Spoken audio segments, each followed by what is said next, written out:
na na na na. What boy? Yeah. What boy? What boy? The sun is hot, the breeze is slow. I need a ride. Where do I go? Ride go, yeah. That's the name. Island roads will never feel the same. Tap the app, just one click. Hopping fast, it's real quick. Ride go. Where do you wanna go? To the beach, to the street, let the island flow. Ride go. The good vibe show, fastest growing ride. Everybody know. Ride go. Where do you wanna go? To the beach, to the street, let the island flow. Ride go. Let the good vibe show, fastest growing ride. Everybody know. Where do you want? On Saturday, May 16th, Brooklyn will come alive with live acoustic performances from some of Grenada's top local acts, setting the stage for an evening that celebrates culture, cuisine, and community. Set in an atmosphere of refined elegance, guests will enjoy a curated Caribbean culinary experience. The evening will also feature a special keynote address by the Honorable Dickon Mitchell, Prime Minister of Grenada. This premier fundraising affair promises an unforgettable experience where flavor, music, and purpose come together for a truly meaningful evening. Tickets are available now on GoToFate and Eventbrite. Secure yours early and be part of an extraordinary night. Spice Indulgence, an evening of heritage, connection, and impact.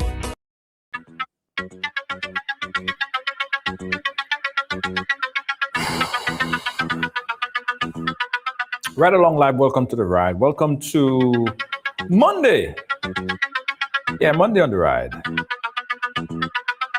Okay, I got some explaining to do, guys. I don't know, like, I don't know what kind of madness that is coming over me, guys. For this past couple of days, I've been breaking cameras and lenses. Now, this is my trusty Canon camera, and this camera is what I use usually to do the program. Canon camera with my nice lens. Now, first, I had a nice 50 millimeter lens, and this is a really crisp, every photographer and videographer know that you need a 50 millimeter lens in your crate. So my trusty 50 millimeter lens just fell and cracked, right? So I was okay. I had a backup lens, and so I started to work it. And then all of a sudden, guys, this camera, which I usually use, I'm looking over there because I'm looking at the camera, but the camera is actually here. So now I'm trying to do the program. Oh, it's hot. And the camera won't turn on. So I have to do it to my computer until I figure out what's the problem here. It feels like it's hot for some reason. I don't know what's happening. Anyway, guys, right along live, and it's a crazy Monday. How you guys been? Jennifer, how you doing? As you coming, guys, show up the program. We have an interesting conversation here lined up for you guys because a lot is happening, right? A lot is happening. And I mean, the war happening in Iran, we're talking about immigration, changes to immigration policies, where now we're hearing that folks looking to travel to the United States have to pay like about a $15,000 a bond. And that bond is of course, is returnable once you return, once you give them back to you once you return.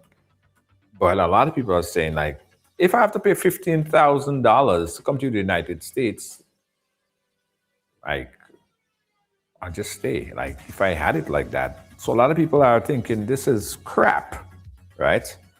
But we're going to talk about it because this week we also intend to have Funday, Deanna Winter Funday, our immigration attorney, to break that down for us about this $15,000 bond that the U.S. government is asking. Grenada has just been added to that list. So people are asking questions. Guys, we're gonna. Somebody's calling me on the WhatsApp because I said I'm using my camera here on my phone. So let me just close that off so that I won't disturb. Right? Yeah. So people are asking questions, and we are going to be giving you that information. Then we're talking about the war in Iran, and that has skyrocketed gas prices. If you guys have not been paying attention, gas price here in Grenada is like about $15.83 or so per gallon. That's high. In the US, we're looking at about $3.50 going on $4 per gallon. That is high as well. And it's expected to get even higher. So what's happening far away is affecting the Caribbean region, is affecting everyone. We'll have more conversation about that as well. Jennifer, big up. But today, guys, we want to talk about this because right before we came on air, there was a report of a major fire in the Grand Anse area, Grand Anse Lansopine area. And we're still collecting all the information. We don't have all the information. We have some video coverage, but we're compiling everything, and we're going to be giving you some updates on that. All right, big fire happening in Lansopine earlier today. A lot happened, I'm telling you. It's a crazy, crazy Monday. But today, what I want to speak on the platform is a friend of mine. He is a social media advocate. He has his own platform. You guys are very aware, know who he is. Kareem has been doing his vlogs for a quite number of years. But this time, guys, he's here because he believed that he's somehow being targeted. A lot of things have been happening, and he just don't understand why it's happening to him. He spoke out about it, and he wants to try to get some answers, some clarity as to what the hell is happening. So, guys, today, I want to take the time to bring on Kareem and hear the story of Mr. Kareem Lewis joining us now on the live. Let me see. Wait, camera stick. Kareem, you there? All right, the video stick. Hold on. Okay. So let's start out Kareem. Kareem, if you're there, you gotta go out and come back in. All right. Yeah, guys. So once Kareem come back in, we'll get a chance to chat to him a little bit more about why he feel like he's been targeted. He lives in the Soubise area, and what? Levy, how you doing? Big up yourself. Yeah, guys. So I know it's strange. I know the camera angles are strange, but it's because of my camera is broken. I don't know why.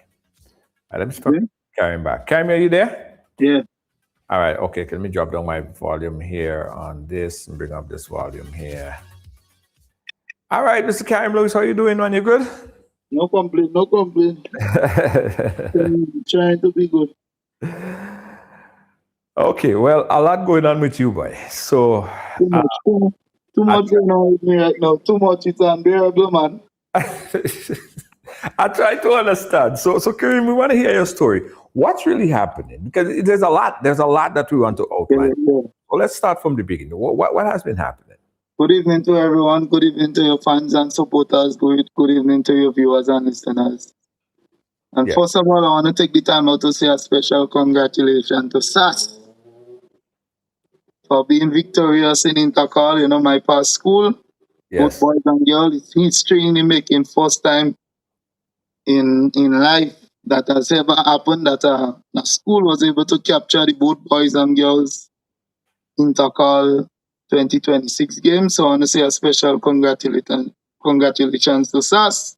Yes. I was a graduate of St. Andrews Anglican Secondary School, which is the same SAS. So I'm very proud, right? Then again, I want to congratulate the NBC administration and Honorable Lennox Andrew. I always running my mouth on him, which is the truth. Uh-huh. You understand? I always talking bad about him, which is the truth. Right. But for now, I just want to say a special shout out to him because he has done an amazing job working day and night to make sure that the fish ban was lifted against fishermen from Grenada exporting fish to the USA market, the United States of America. So I just want to say a special thank you to you. I know you have put out a excellent job. You have been working day and night to make sure that the ban has been lifted. Together with your other colleagues, I want to say a special thank you to you. You bring a great form of relief to them fishermen, throughout the state of Grenada, Carriacou, and Petit-Macnic. And I just want to say a thank you to you. But there are some things that have been bothering me lately. Junior, I don't know if it's because I'm a mouth on social media, but you been a guy that been following me from start to now, right? Yeah. And at no time you had seen me start a melee or start a confusion or start a drama or start a confusion or interfere with somebody that I don't know or doesn't provoke me or harass me or just try to pick a war with somebody. Right.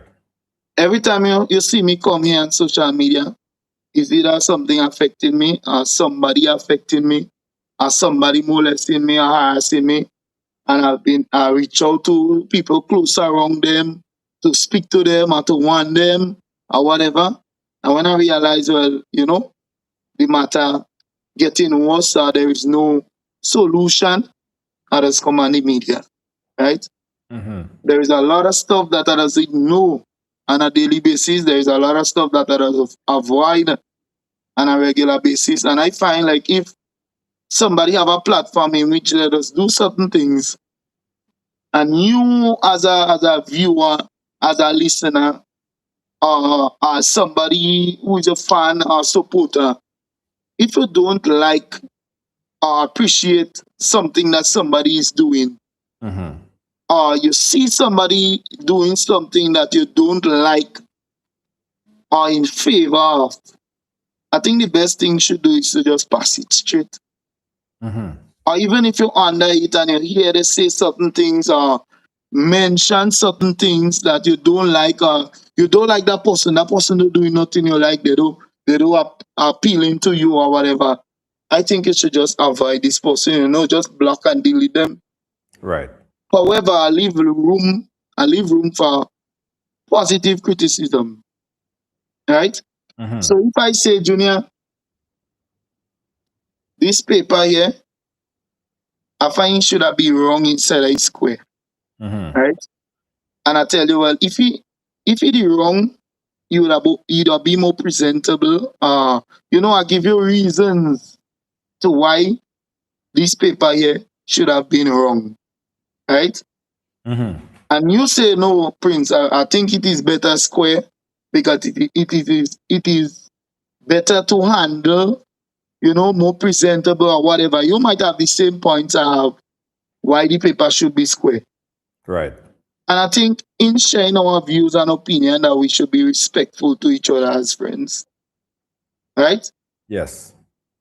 I don't have to tell you, Junior, but your mother so and so. You're a mother so and so stupidity. Your mother is a whore, or your father is a prostitute, or your father is a thief, or whatever, just to bring our message across. I don't have to be disrespectful to share my views and opinion. I don't have to disrespect you to tell you why I find this paper should be wrong instead of it square. Right? Right. But for some reason, I think Grenadians on a whole, they don't like, appreciate, or support the truth for one and positivity for the next one. Junior, the least amount of views I ever get on a live was talking about the Bible. It's like people stop by talking about the Bible. Me don't have to hear that stupidness. You understand? So they pass it straight. They like bacchanal. They like melee and confusion. Right. So me now, I know what Grenadians like. I know what they want. So I would feed them with what they want to get what I want. Right. Okay. Right?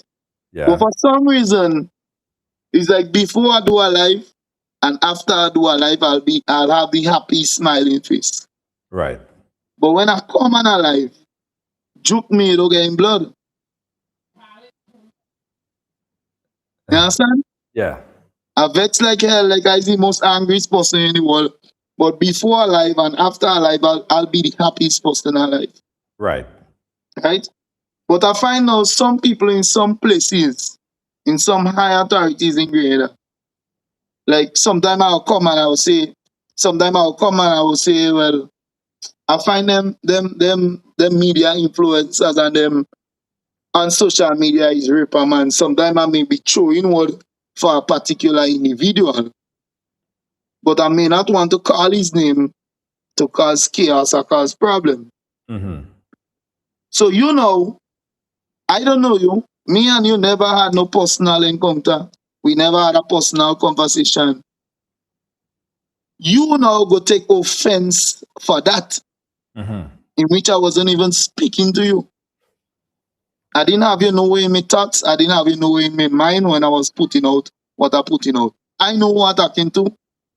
And I guess who the car feet go with the string. So you might be in a person of interest in a case of sexual assault, and I've been talking about them social media influencers. All of them is sexual assaulters and them is criminals and whatever. And I don't talking to you, I don't know you. I never hold a conversation with you.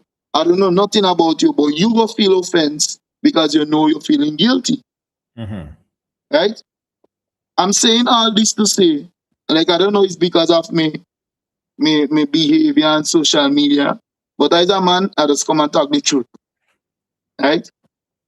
And it's like Grenadians have a problem with the truth. Mm-hmm.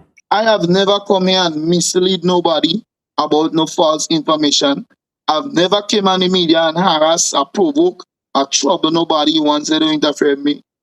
I've never come here and tell a lie story about somebody just to make them look bad. Anything, Junior, you hear I come on the media and I say in my mouth is because I have proof. I could prove myself in what I've been saying. Right. Right? So I feel because of that, I've been targeted in certain institutions in Grenada, certain establishments in Grenada. Like I will go in a bank and mind you, it have it good and it have it bad. Because I'll go in a bank and sometimes I might meet somebody that's in favor of me or like me, and they'll treat you with respect, they'll treat you with fairness, they'll Mm-hmm. treat you with professionalism. However, you might go in a bank and you might meet somebody that don't like you or don't appreciate the things you just be saying on social media, or what you have said may have fall into the pot or pockets, Uh-huh. so they vex with you for no reason. Right? So let me put you up to speed to where you're trying to get. Right. Now I just buy a little vehicle, Junior. Mm-hmm. Right? I just buy a little vehicle again. Apart from those I have. So I've been trying to contact a mechanic guy, to the guy who does normally do my body work because the vehicle need a little repair. So I've been trying to contact him to negotiate with him for me to bring the vehicle by the body workshop for it to get sorted out. Right. Now there is a few vehicles that he's working on, and my parking lot is already full with vehicle. So I had no choice but to leave it down the road. In an inside road where I'm staying. Mm-hmm. Right? Junior, I meet a vehicle there. The vehicle has parked there over 6 months. Well over 6 months. Right? The vehicle that I'm speaking about is on the government road, in an inside road, just parked there, doing nothing. Right? I parked my vehicle on the side of the road, in which it is hamburging, no traffic, no pedestrians, nobody in question. And when I went down the road the other day and I saw a sticker on the vehicle stating that I have to move it within such and such time. And the vehicle that's parked over 6 months there hasn't received or hasn't placed with a sticker stating that he have it moved to, it's a form of concern. I think you sent me the video. Let's take a look at the video so we get a better sense of understanding as to what you're talking about. This is the clip. In here over 6 months now. Look at that. Look at that. This vehicle has been sitting here over 6 months now, eh? More than 6 months. Right? I want to show you there. Watch this space in where you have to pass here. Right? In where you have to pass. This vehicle has been here over 6 months now. Right? Watch this space where people have to pass by the vehicle here. No stickers on it, right? Now I just buy a little van there, right? I just buy a little van there, right? It don't reach 2 months yet since I put this van here. It don't reach 2 months yet, eh? I just buy this van here, but I have to bring it by a body workman, but my body workman kind of tie up for a little moment, right? So I have it packed. On the side here, look at a big telephone pole here. In line with the telephone post on the side of the road. Look at the space. Right? Look at that next van in my pack here. Look at the space between these two vans here. For less when I move my end, because I just come with this one here. So look at the space, right? For when I move this van here. Look at the amount of space where there. 4 vehicles could fit in the middle here. Right? Watch the van there. One wheel and a little on the road, all the other wheels up the road. Right? Look at it. I'm just waiting on the body workman to tell me I'll bring in the van. And look at that. Look at that. They call the government to put sticker on it. Right? They call people to put sticker on it. And that one come and meet this one packed by the road there. Over 6 months now. Right? So yeah. Interesting. So you're saying that this vehicle that we see in there, it's been there for a long time. Junior, and after I sit down and calculate the time in which that Subaru was parked there, it is over a year now. Did it move? It don't walk in, that doesn't move, that just there. Right? And my question is, that is more obstructing traffic than my vehicle that is parked off the road. Right? If a fire truck coming inside the base, based on the situation, a sure a fire truck can pass with a Subaru park by the road there. Right? The maroon vehicle that you see in there, I just pull up there with that one just to take the video. To give you a clear understanding as to what is going on. Right? Exclude my maroon X-Trail from there. 4 vehicles could park there, pass there at the same time. Right? Mind you, in all fairness, if you want to put a sticker on my vehicle who just arrived there, why not put one on the Subaru too? Because it is well obstructing traffic more than my vehicle. Right? So all I'm saying is, what good for the goose, good for the gander. Right? If I had seen a sticker on the Subaru, I would have felt so much comfortable thinking, well, all right, they have the best interests of everybody. So everybody need to adhere with the rules and regulation. Right? But to see I now bring this vehicle there,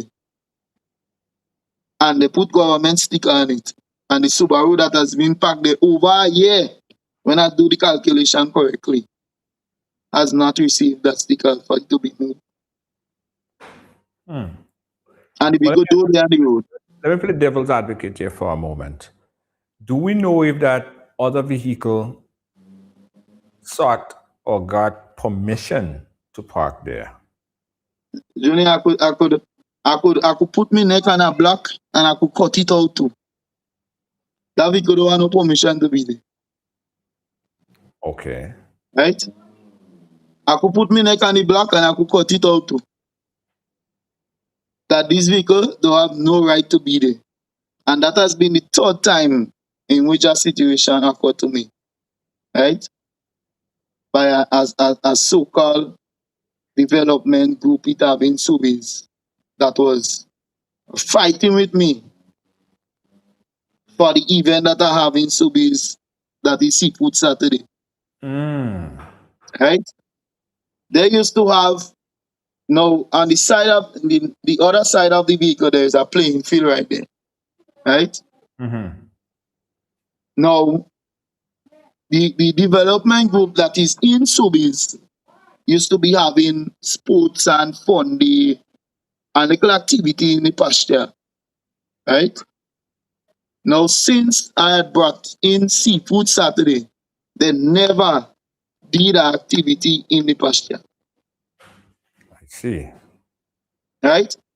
And it was a big back and forth station. How much time? 3-4 times in the station until I had to register my event for them not to take it from me. I see. So I don't know if it's them. I don't know if he's are trying to find answers, because I really don't know what could be causing that.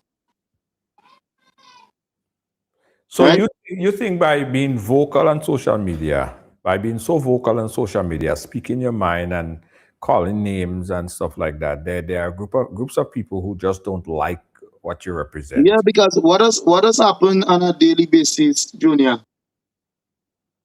In supermarkets, in restaurants, in hotels, in call centers, in barber shops, in saloons, in nail tech places in Grenada, throughout Grenada, Carriacou, and Petit Macnic. My name does be one of the biggest discussion. Right? And who does be discussing my name is people who don't like me, who don't in favor of me and what others be doing. Right. So they tend to paint a negative picture of me to the congregates. And without people who they're speaking to even get to know me, or even get to have a conversation with me, or even speak to me, no time I had no altercation with me, that tends to build a hate against you because of what people say. Right? And that has been going on all over Grenada. For instance, even in some of them police stations. For instance, Junior, I had an incident in the station at a time. Right? That was a few years back. Now, as there is new officials, new people in charge of Grenville Police Station, new officers and duties, you know, it was like a whole wash to the Grenville Police Station, that you know that now you hear less drama, less confusion, less conflict going on in the Grenville Police Station. You understand? Right. Less victimization and stuff like that, because there is a new head in the Grenville Police Station that is professional in his work, and that carries out duties in a professional manner, but that you've been hearing less conflict and drama, active victimization in the Grenada Police Force Grenville Division, right? And one of the problems I had faced before all that is when you remember when I was with the Vinci young lady. Right. I didn't know when you was with any lady. I don't keep track. Right. I was with a Vincentian young lady at time who decided to come in Grenada to spend time with me for 2 weeks. Now, because of good treatment and niceness, I don't know if you know that in Vinci, she decided to stay. She stayed down here for a year and about 6 months. Now, we are, you know, all relationships are there up and down. You know, had a issue with Vincent and young lady, in which, like, she can't consume alcohol. Like, every time we'll be the happiest couple before the alcohol. As she consume alcohol, it's like, it's a different ball game. It's a different kettle of fish. Now, me and the young lady had fallen out about 3 times before, prior to the incident that I'm going to speak about. Right? And the first time we fall out, I bought a ticket for she to go back. Because she came on a 2-way ticket, but I think this ticket was valid for 6 months. Right? So true, she stayed in a whole year and 6 months. The ticket was no more valid. So I bought a ticket for her to go back. When the first incident happened, when she drink, she want fight. Right? The last time we fall out, I put her out of the house. Right? And mind you, we fall out in a event that was taking place when she had too much alcohol. She started behaving in an aggressive way and, you know, moving like people who want to kill people. So I decided to take her home. Now on our way home, she started fighting with me while I was driving the vehicle. You know. I driving the vehicle for us to go home and she fighting with me go up. So I defended myself as a normal human being, right? Now when we reach up and I put her out of the house, she went in the police station, and that is not evident that I could prove that. But it was said to me by the same said young lady that she went in the station for the police to get somewhere to put her until she ready to go back, until she could catch she flight and go back. Now the young lady who she met on duty was a young lady who I had previous problem with in the Royal Grenada Police Force, because it at that time my brother was arrested and I went to take his bail.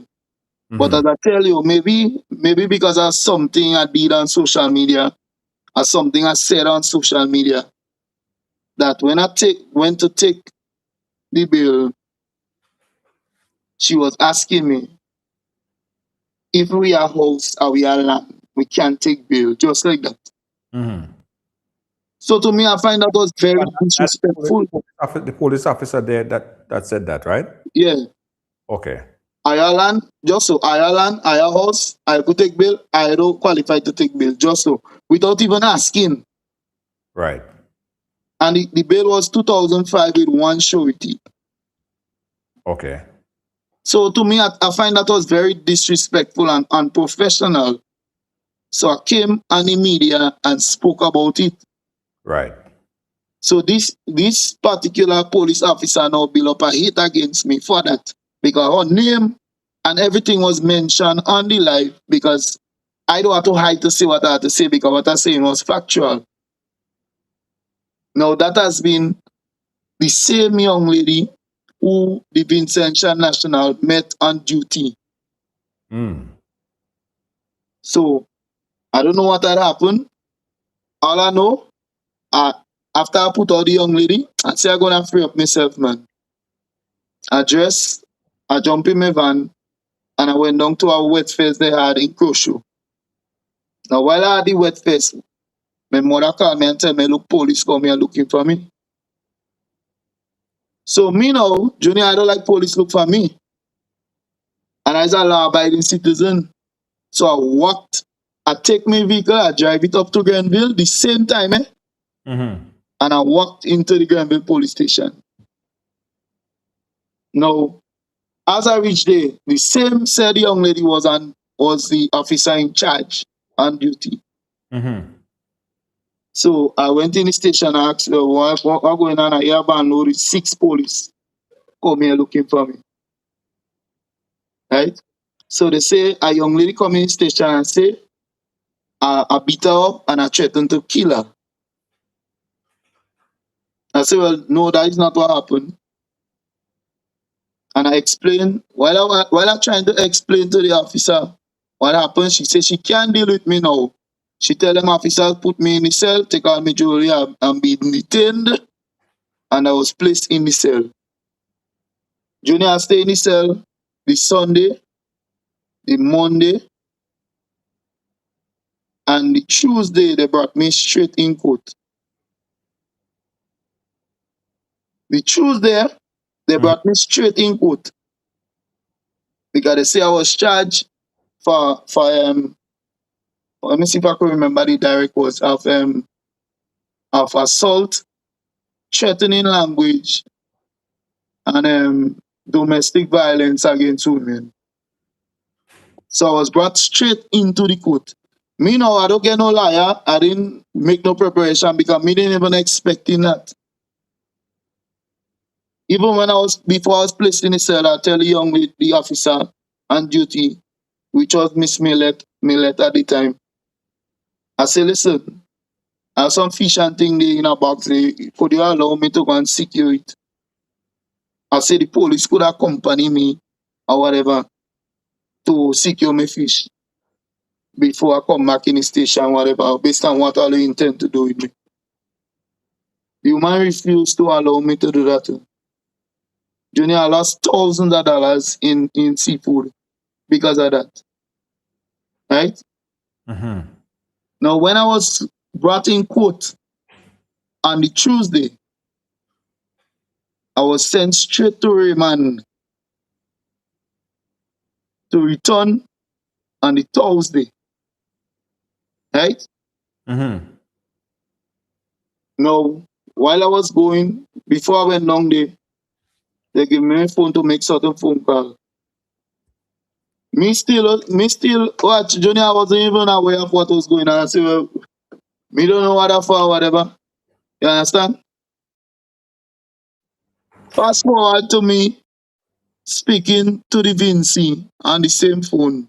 Mm-hmm. I say, what going on here?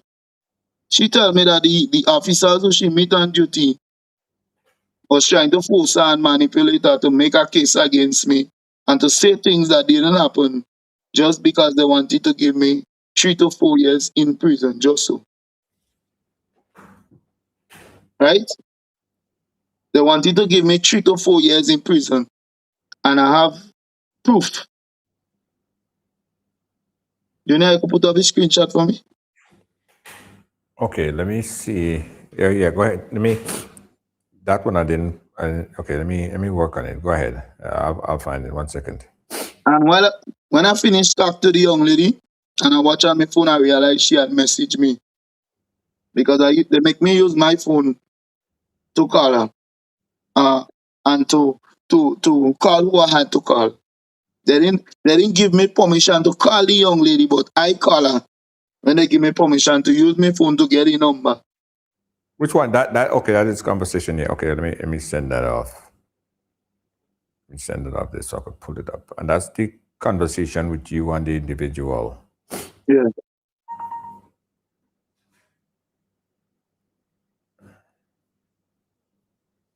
Okay. Let me see if I could pull that up here right now.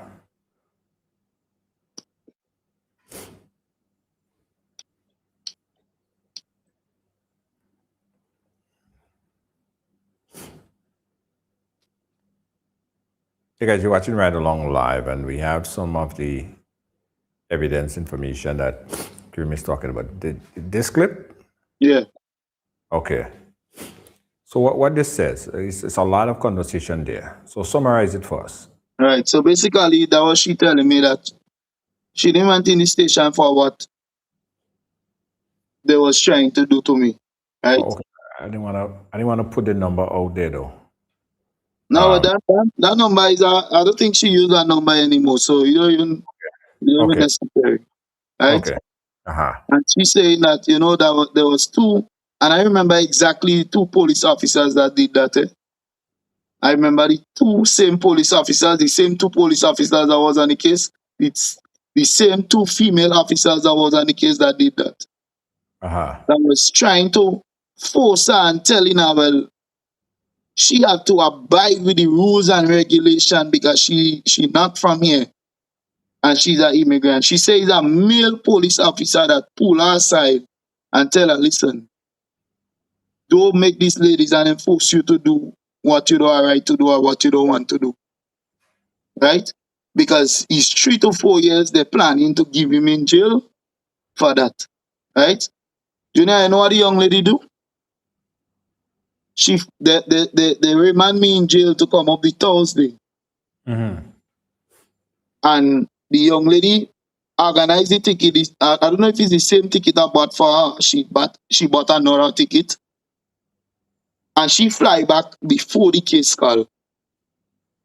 Right? Mm-hmm. She sent a next message for me in which the prosecutor in Grenville police station at that time message her and tell her that she had to be in court for 9 a.m. in the morning. Post the next screenshot for me. Okay. Wow. I send it off. Right? Message her and tell her, and she personal number, you know. Uh-huh. Message her and tell her that she had to be in court for 9 o'clock in the morning because of whatever. And the young lady telling him, listen, that was not my intention. I didn't come here for that. I don't want no charges against the young man. I don't want this thing to proceed. I want all to let him go without no charges being filed against him. Right?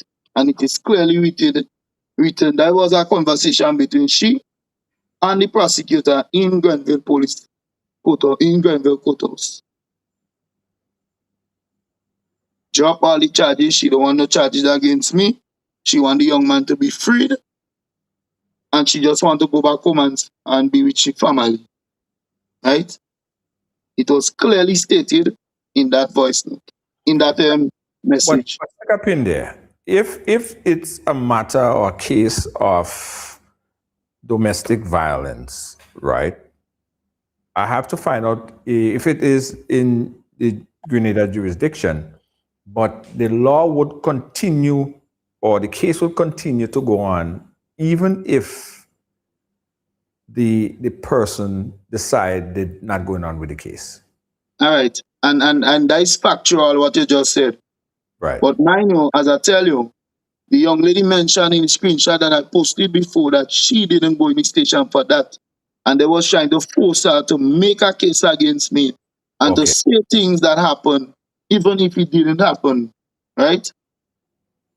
And that is why she got scared for herself and bought the ticket or use the same ticket I bought for her and fly out before the case. Right. Because if she wanted to do that, or if she had planned to do that, they would have done it. You understand? Yes. No, the young lady went back. I had to go in court. I ended up spending 3 days in jail and remand. I got a Zoom from jail and remand to come back up in court the Friday. So in which I spent 3 nights down there. Right? Mm-hmm. Now the young lady wasn't present in the court. Junior had to talk for my life. Because I tell him straight, I say, listen, the young lady didn't come in the court for that. She wanted all the charges to drop or whatever, but yeah, what the prosecutor tell him straight now, no? He go drop the threatening charge. But the assault charges, he want to proceed with it. Uh-huh. Even in the absence of the young lady. Now I telling him straight, I want to see the young lady, I want her to be here, I want to cross question her because in court you have to cross question the complainant to whatever to make sure the magistrate get a clear indication of to what's going on to prove who is at fault or who is wrong or who is right or whatever. You understand?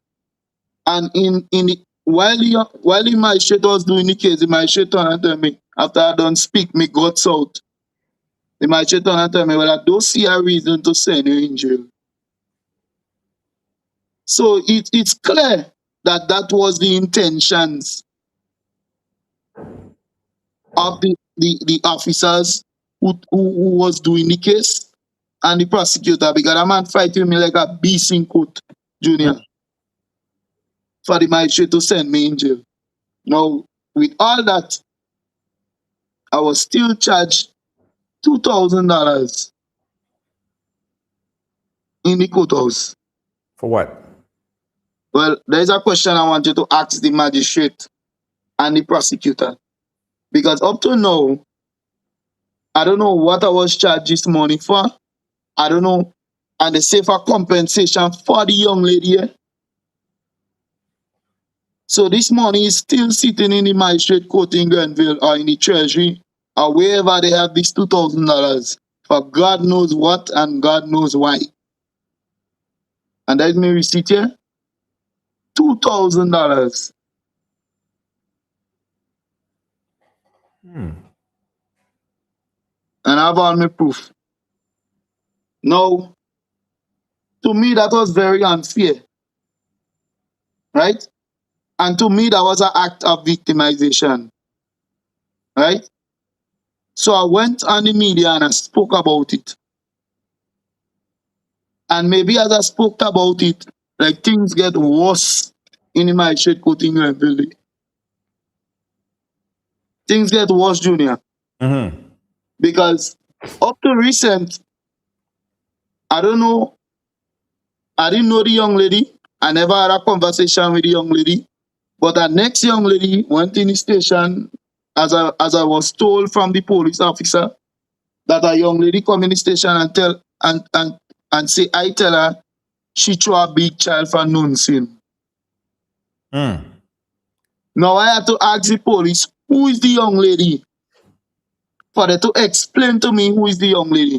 And when they explained to me who was that young lady, Junior, I never broke a conversation with that young lady and never opened my mouth and alter a conversation to that young lady. Me and this young lady never had nothing. And all I was faced with is a warrant that I had to pay an extra $500 for that incident. Now, I never received a summons to go to court and no time for that incident. No police has ever confronted me, no time on that incident. All I know, the group others go around, they call money a man. They came to me and they tell me, look, I was charged $500 in the Grenville Magistrate Court and I have to pay it, otherwise I'm going to jail. Now, the same said prosecutor was right there in the same group of the officers who came to confront me that I have to pay the $500, otherwise I'm going to jail.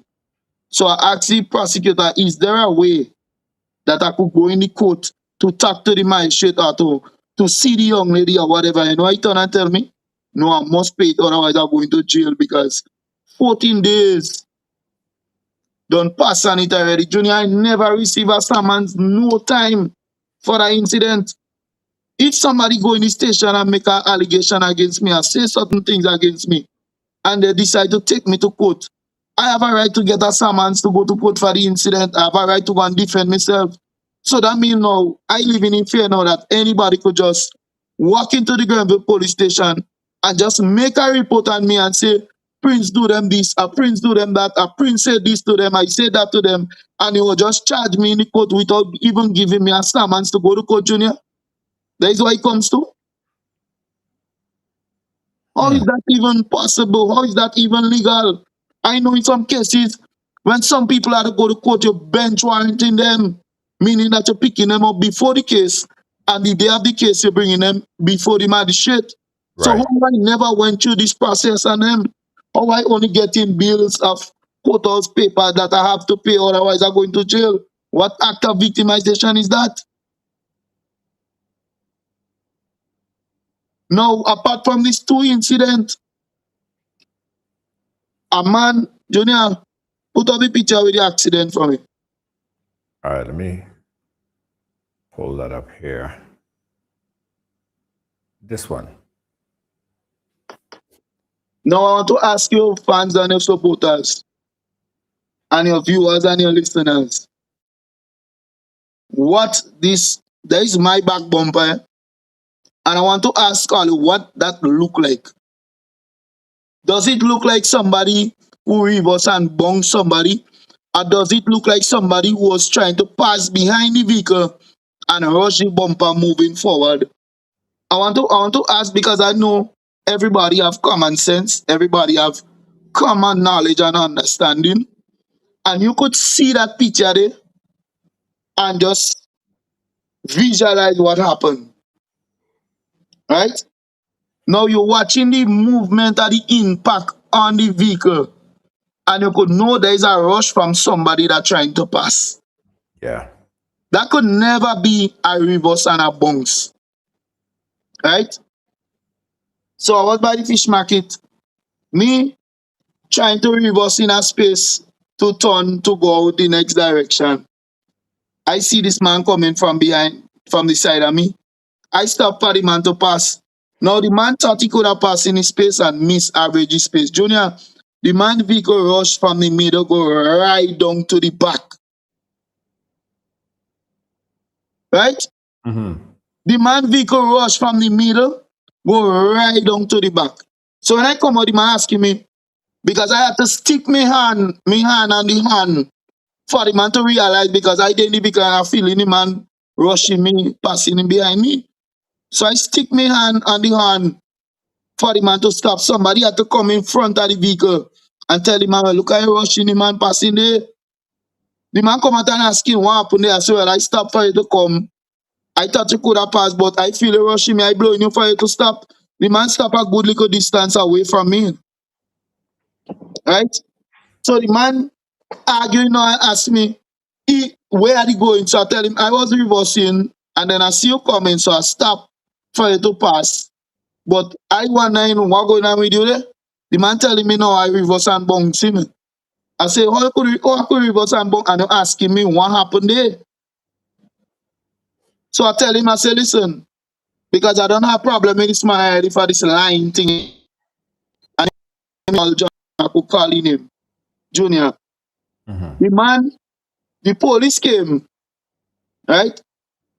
And I tell the police, look, the man pass and rushed me. He telling the police I reverse and bounce him. He telling the police I reverse and bounce him. I telling the police, well, look, the man pass and the man rushed me from the back, right?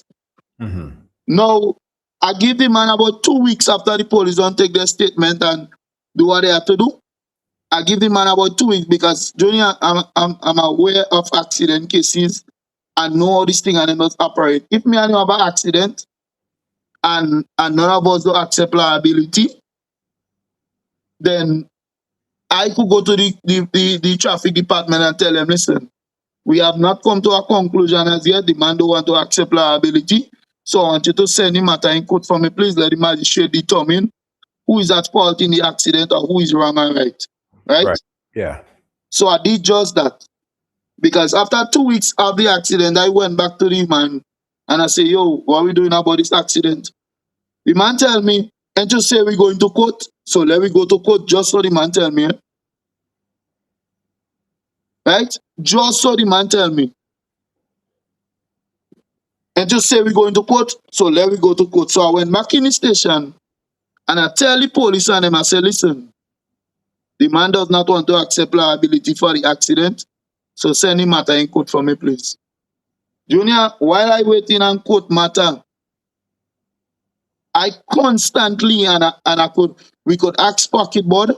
I constantly reaching out to Pocketboard because I have his personal number, I have his work number, in which he used to buy fish from me and everything like that. He does buy fish from me, right? That is Anance man in Grenville. Now, while we're waiting on the traffic, because normally if you have an accident, right, and nobody wants to accept liability for the accident, the traffic department of the Royal Grenada Police Force in the jurisdiction had to take the matter to court for the magistrate to say who is at fault in the accident based on evidence, and then you could take a civil suit against the person to claim your money for the accident. And that is how it does work. Right. Right? So if I go in the station and say, Junior rushed my vehicle, traffic who come and investigate, traffic department need to send the matter to court. And then now the verdict from the traffic case could determine who is at fault in the accident based on evidence. And then if you're wrong, I have to take a civil suit against you now to claim my money. If you're wrong, if I wrong, you have to take a civil suit against me to claim your money, Junior. And that's how it does work. But for whatever strange reason, while I was waiting on case to call, while I was constantly reaching out to Pocketboard to find out when is the case, and he tell me the case to call yet because you have a lot of cases and things. The man take a civil suit against me before the traffic matter even call. And they charge me $4,000 plus behind me back, and I wasn't in court. So what kind of miracle thing is that? You know what? You know what happened after that? When the traffic part and somebody had to tell me, look, they charge me behind me back. I don't even know about that. I don't even know about it. Somebody had to meet me in the streets. Like somebody who the man go and boast to, meet me in the streets and tell me, look, the man say he go in court and he get through. They charge you behind your back and all this thing. And I had to go in the court also find out, yes, I was charged behind my back. Even before the traffic matter call, you know what the magistrate do when the traffic matter call, Junior? When the traffic matter call, I was in court, my lawyer was in court, the man was in court, his lawyer was not there. You know what the magistrate do? The prosecutor, first time in the history of Grenada, Carrico and Petty McNick, the same said prosecutor in the Granville magistrate, man on the side by his chamber. And I hear from the whispering between both of them, he asked him if he's satisfied from the judgment that he got. And he tell him I should to dismiss the case. Just so, and they just dismissed the traffic case. So mind you, if the traffic case didn't proceed to say who is at fault in the accident, why was I charged civilly?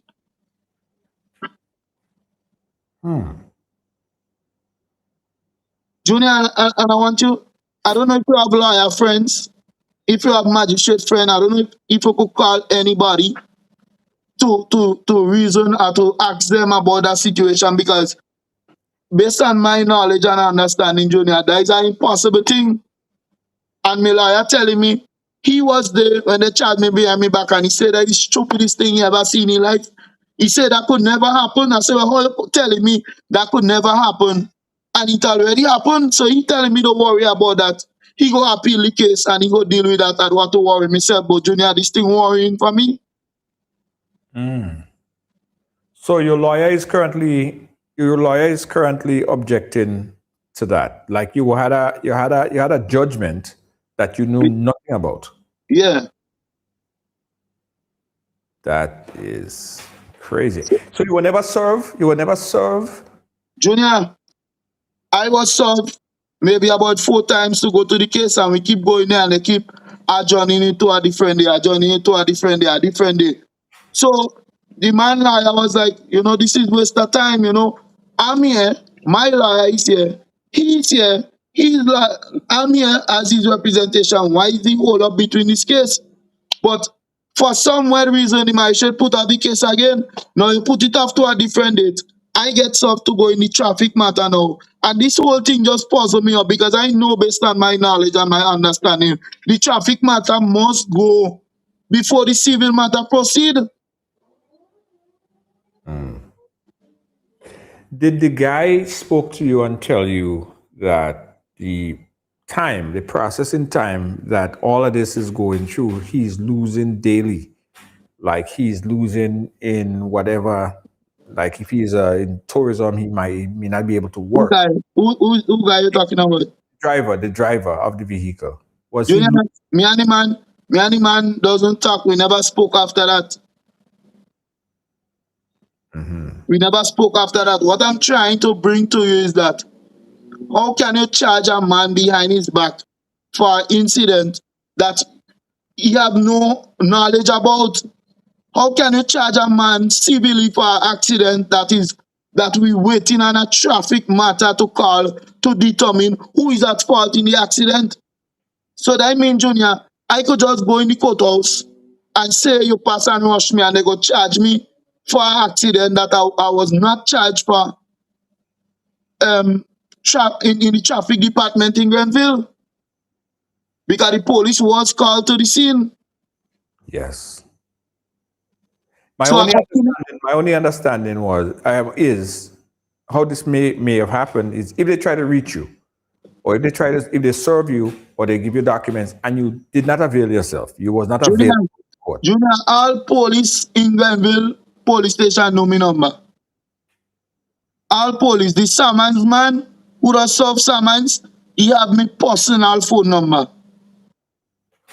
Right? So just as I tell you that I was charged $500 behind my back, and I never even received that summons to go to the Grenville Magistrate Court. Just so they do it with the traffic incident and charge me behind my back without I being present in the court. You understand? And I know definitely, Junior, Nobody not telling me different. This is, all that is act of victimization because it's the same prosecutor in question from the Vinci case because in Grenada, it's not magistrate that has really charged people and jail people, right? The magistrate had the final say, but is the prosecutor and them others charge you? Is the prosecutor and them that does tell the magistrate certain things about you and make the magistrate know who is you, your previous conviction, your character, your status in society, whatever, before the magistrate make a verdict? Well, they would present a case against you, but your lawyer would have to defend that. Right. So as my lawyer saying, he was in court the same day when they brought up the matter, and he's telling the magistrate that I can be there because of certain situation and they need to adjourn the case. And he said, for some strange weird reason that I was charged behind my back. And he telling the magistrate, well, you can't do that. This is not right. Okay. And it was still proceed in the charging with me. And Junior, this thing starting to worry me. Now my lawyer is telling me, don't worry about that because that was supposed to happen and what they did was wrong. And look, the traffic matter must call and they must say who is at fault in the accident before you proceed with the civil matter to claim your money from the individual. So he said that this can't happen, this is impossible. But I question myself about the lion now because I wonder, well, if that can happen, how you there and it happen? Right. But that's what I'm saying. That's what I'm saying. The And he lawyer, telling me no. He telling me no, don't worry about it, he go handle it. He telling me he's sending all the paperwork already and he just waiting for feedback from the magistrate and whatever. But Junior, this thing bothering me. Because I wonder how much cases like that go happen again before a stop is put to it, before somebody put a stop to it. So all I turn right or wrong have been victimizing Grenada here. For a man that does only come on the media and talk the truth.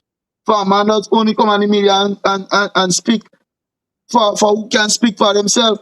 For a man that only come and talk on the media when something affects him or people around him. I wonder how a man could be victimized to the extent of me have to be paying money in court for things I don't know about. yeah. So I wonder how much more I could take.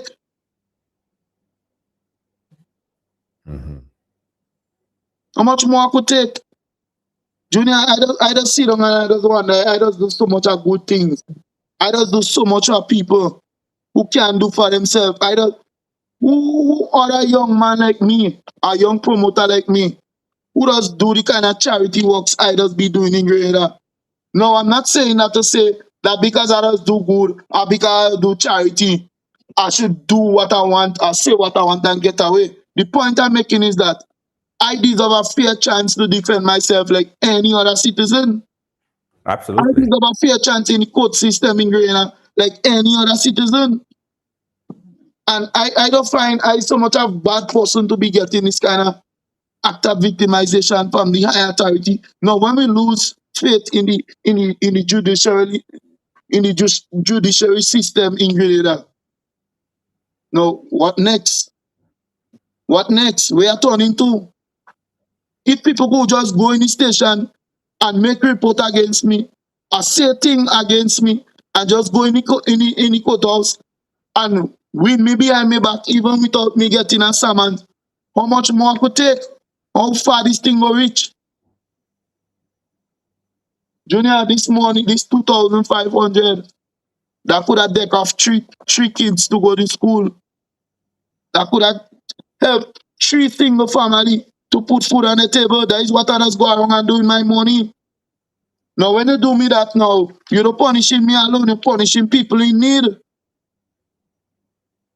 Who young man you see going to a school or institution and just asking the principal of a child in the school who need a little help, who need a little assistance, and just bringing them in Granville, buying new shoes for them, buying new bags for them, buy shorts for them, buy pants for them.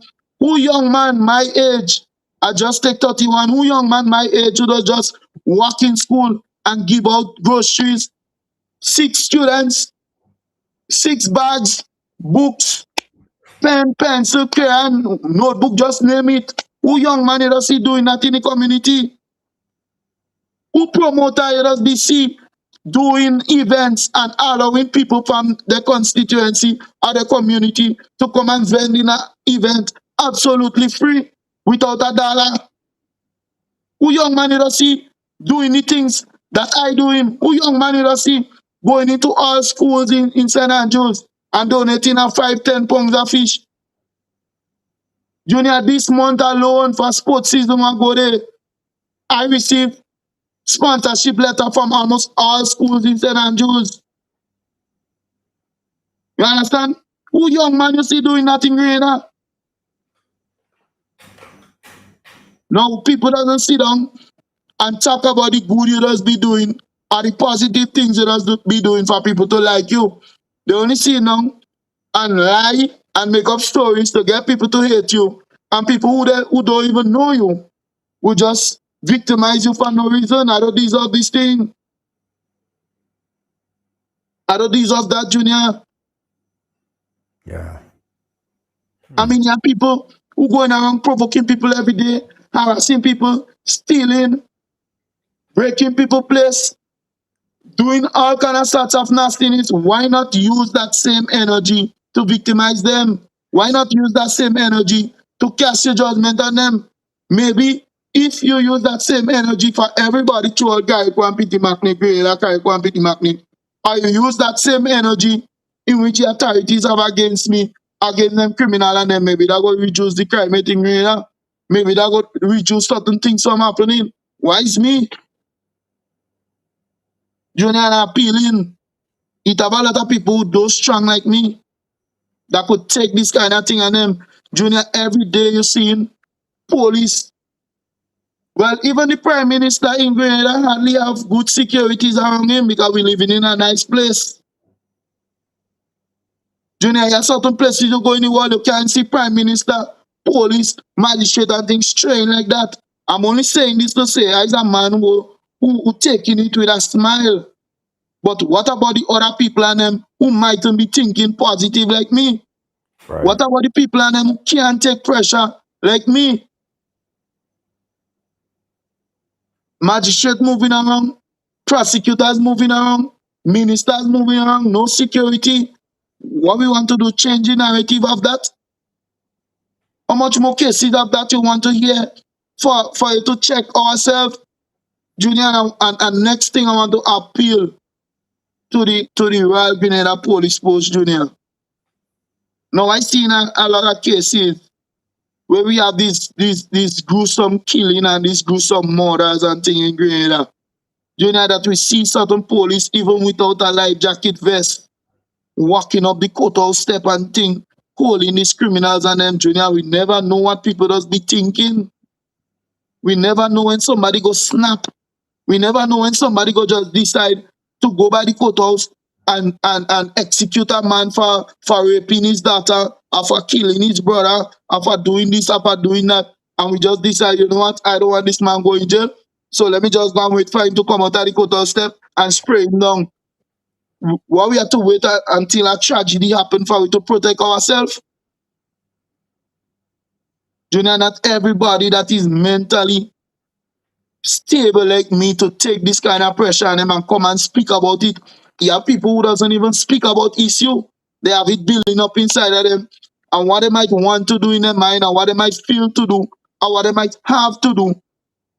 We may not like the outcome of it after, but it's when the damage already done, we could do something about it. If you understand where I'm coming from. Yeah. Yeah. I fed up at this thing now. I don't deserve that. How much more I could take so? Well, for one, Kareem, the lawyer, I think the lawyer did not defend you the way that how he should, based on what you're saying, right? Because I think you could have been, if you're not there and all of this stuff is going on and the lawyer know that it ain't supposed to go on, that should be objected. And he said he did that, but to me, I watching him like, you know, like what he mother so and so are paying you for, boy? What I pay you for? Better I just go for myself and you know, and even when the traffic matter came up, right? And I was in court, and my lawyer was in court, Right. and he allowed the magistrate to just throw the traffic matter just like that. I stand up and well, I was standing, but I put up my hand and to say something because I wonder what going on here. You understand? And he telling me, don't worry, don't say nothing. You go deal with that. So I wonder what going on here because I can't stomach it. I don't know. I don't understand why they right there and you allow them to do me that. And he's like, what going on? Mm-hmm. Junior, Yeah. I don't know lawyer friends. You could call and nobody you could call to Yeah, act. well, I tried to get a lawyer on, but because of the short notice, I didn't get them to come on. But I have a few people in mind that we could talk to. I don't know if I could get them on now because we'll have to share with them the whole entire story, and they would usually want to really go through the nitty gritty of the case before they respond, right? So based on what you're saying, based on what I'm hearing, I don't think you got good representation. And somebody could just go and say, well, Junior slapped me in Grenville. And next thing, police come in and pull me over and lock me up for days. Well, not even police pulling you over because if I did get a chance to be pulled over and ask a question, that would have been good. But just Right. imagine I go in the court and say Junior call me a raper man, and the matter proceed. You get charged behind your back even without getting a summons. And just imagine time run out for you to pay the money, and all you've been visited with just imagine a group of police officers come in front of your place and tell you you have to pay $500, otherwise you're going to the jail because that was the exact situation with this case here. Just imagine a day normal and a normal day and a group of police officers come money and man, they call themselves money and man as we just say, and they tell you have to pay $500 because you was charged and you didn't pay the court. And you want to ask the police officers what were you charged for and when did that happen and who is the young lady for them to have to explain to you what happened. Just check that. Just check that. Like madness. Yeah. Because that was the exact situation in this $500 here. All I know, I was visited by a group of police who said that I had to pay the $500 or I was going to jail because I was charged and I refused to play the court. So I asked them who charged me and when I was charged, and they had to tell me, well, look the young lady name. She come in the station and make that report and she take the matter to court and he was charged. And I have to ask myself, well, what going on in Grenada? When did that ever happen? I never break a word with this young lady and never alter no words to this young lady. Me and this, all of us do are to see this young lady around.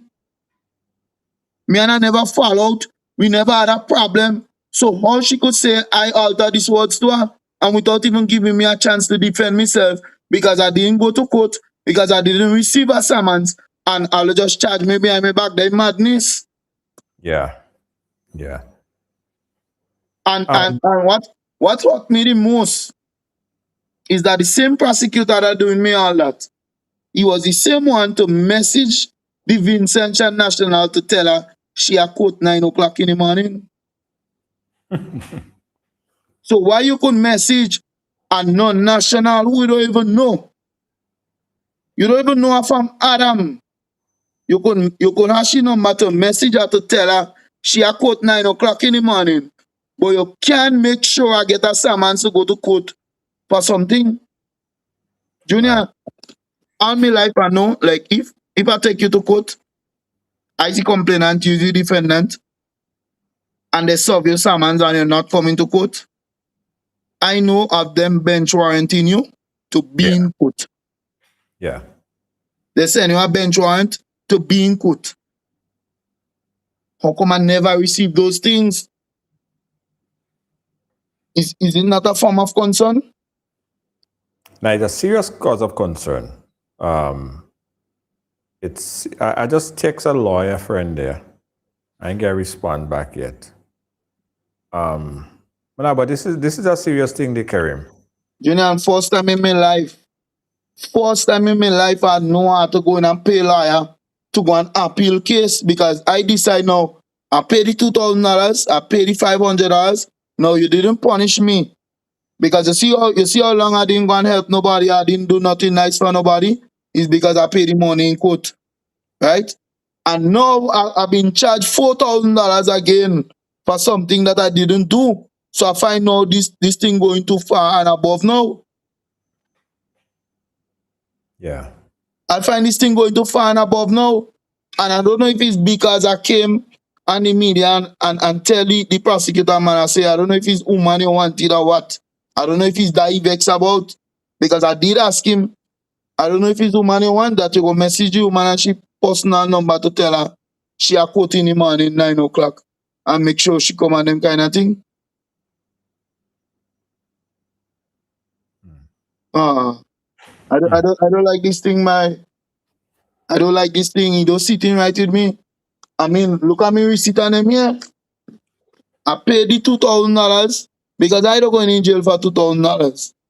Right. I don't go in jail and sit down for 2 or 3 months or whatever. Watch, first I vex, I didn't even find out how much months I had to go down and spend. But I know I don't go in jail for $2,000. Now when the $500 come, I pay the court because I don't go in and sit down in jail and fight to get a lawyer after to defend me for $500. Right. All these people and them doing when they victimize me, they're punishing poor people because that others do on a daily basis help poor people. That others do on a daily basis. Junior, I don't know when last I put a money in the bank. I don't know when last I put a money in the bank because I'm not fighting to save hundreds of thousands of dollars and here people suffering. I'm not fighting to save hundreds of thousands of dollars and here people that don't have a meal when the day come. Junior, some of them just feel like people advantaging me because every time they see you, they want something or they have to do something or whatever. And me now, out of the kindness of my heart now, all of us say I don't give in them. And because of who's fighting me and who doing me this, everybody go feel the pressure. It's like every time they come, it's like I just have a weak spot to help. Right. But when you do me that, it's poor people you're advantaging, it's poor people you're pressuring. Because money what I have put aside to help people are to using it and pay the court. I just find this 4,000 is too much now for something I don't know about. Someone posted there saying that a lot have been said here. Some goes beyond all reason. It seems that there are some issues worthy of explanation. The representative did not do a good job because you have an understanding of the process and a civil accident case and should be called before the traffic. It cut off there. Yeah, and it's right. So I think the lawyer that I'm telling you about there, I think you should call him tomorrow and see if he could give you a pro bono consultation. If you give me that line number, I go in by him tomorrow because I don't find this thing don't right. This thing don't right. And that is just victimization in all different aspects. Because I know what I know. The liar know what they know. And he's like, I don't know if all of them put in their head in one. I don't understand this thing. I don't understand this thing. Yeah. Let's take a quick break and see if we could get some phone calls coming in there. There's a lot of people that's commenting on this. There are some people that even saying that they had family members who something similar happened to them. So let's take a quick break and take your call. Before we take a break, you know what I realize, Junior? This thing and them happening to a lot of people in Grenada, but a lot of people are afraid to speak out. Yeah. A lot of people scared to come and speak out. But me, Junior, I don't afraid nobody. I find everybody should be respected in the land of the living. I find everybody deserve equal rights and justice. And I don't care who vex after that. I don't care who want to vex. I don't care who had to vex. And I don't care who feel to vex. When things bother me, I come in and speak out about it because I know and I swear on me alive more than life that everything I speak in here is the truth. And I don't deserve that. You understand? I don't have to afraid to come in media and speak the truth. You understand? And I could give this same story another time again because I don't make it up. It day in my mind because it bothering me every day. Yeah. Yeah. All right. Let's open the phone line. 718-701-5720. You might be a legal professional or something similar happened to you. Let's hear from you. 718-701-5720. Call live on air. We'll be right back. The Move. Are you a progressive young leader, a proactive emerging executive, a rising professional? Then you need appropriate cover for your vehicle. Introducing the Pro Motor Plan from Beacon. Car insurance that includes free loss of use, windscreen cover up to $3,500, free special perils, free accident forgiveness. Get Beacon's Pro Motor Plan today. Don't procrastinate. Call Beacon today at 440-4447 or visit beacongrenada.com. Need a taxi? Download RideGo from the App Store. Tap the app. Hi, I want $10 on Playway, $20 backup on Pick 3, and cash for each, please. Okay, are you adding multi-X to your bet? Yes, multi-X, all of them. Smart! Best value bet. Backup and multi-X, you cannot go wrong. Don't matter the bet, multi-X all of the daily games. With multi-X added, your winnings can be multiplied 3 times, 5 times, even 7 times. So make it a rule. Add multi-X to all your Playway, daily pick 3, and daily cash for bets every day and for every drop, and watch your money grow. Available at stores and online. You heard it here. Multiply your winnings daily. Must be 18 or older to play. NLA, making your dreams come true. Of course, you're watching Right Along Live, and we're speaking here with Kareem Lewis. He is speaking about multiple injustice that he feels is happening to him. Say he's been targeted. And a lot of the things that he's speaking about, guys, it don't sit right with me. And I know some of the viewers, it don't sit right with them either. I'm even hearing instances of people saying that something like that happened to them, something similar happened to them. So we open up the phone lines if you want to chime in here, 718-701-5720. And I also must say that I am in conversation on WhatsApp with a lawyer who I'm going to put Kareem in touch with so he could get a consultation and see if they could move forward with some kind of resolution to the many problems that he's having here. All right. Kareem, we're still waiting on a call, but a lot of people are very enraged with what you're saying here and what has been happening to you. If it could happen to you, it could happen to them. It could happen to me. It could happen to anybody. And it's sad. Yeah, so people are very, very angry to hear your story.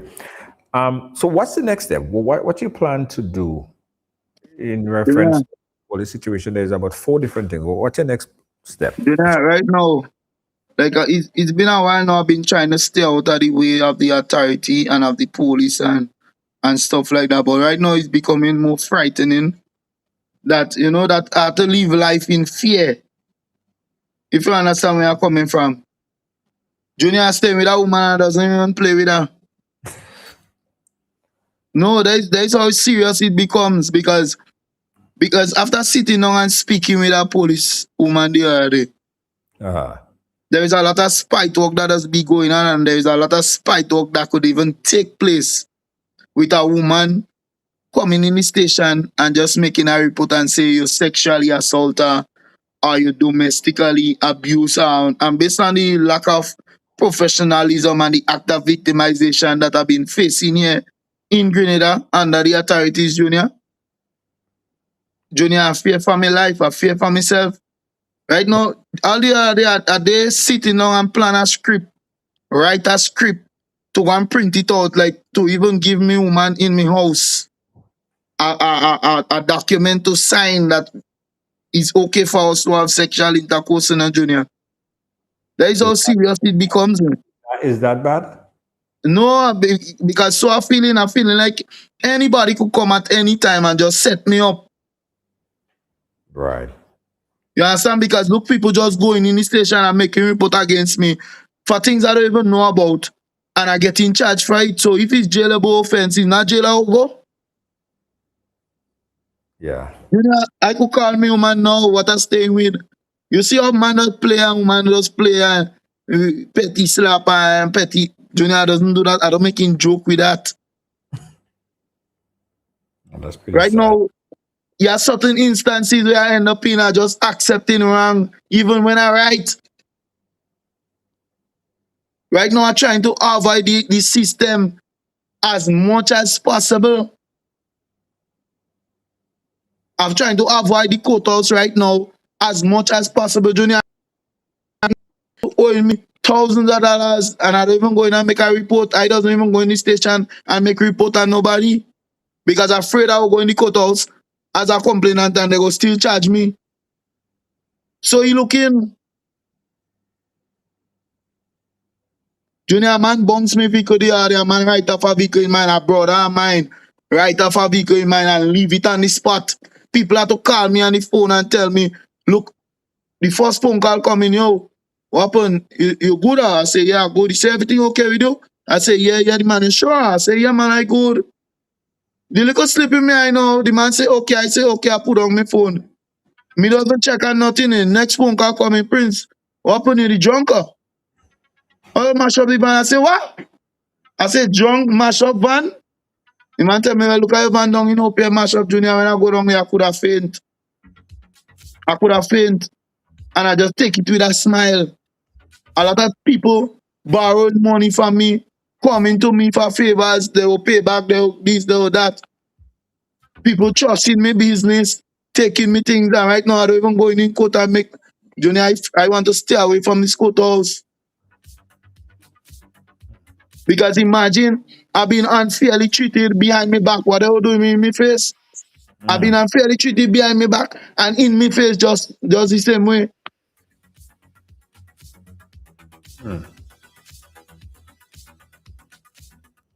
I tell you, I sit down there and say, me, the real thing going with me, the ingredient, I go to her papers for every time I go in and have sex with a young lady. For she to write down, sign it, that she giving me consent to have sex with her. For she to sign it, that she give me consent to touch her.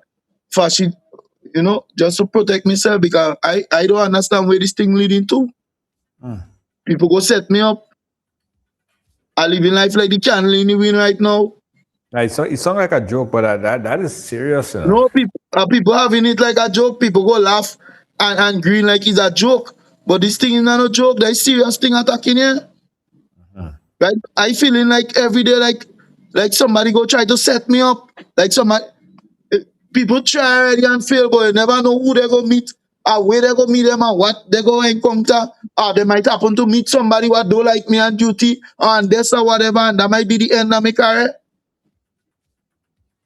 Because if you go in the station and say, I tell you, you throw a big child for X and Y, and me and you never even break a conversation yet, and I don't get a summons, I never been arrested, and you just take me to court and they charge me behind me back money I have to pay, otherwise I'm going in jail, and I can't even say nothing. Because 14 days pass already. I can't even appeal the matter because 14 days pass already. How much more I could take in that? Yeah.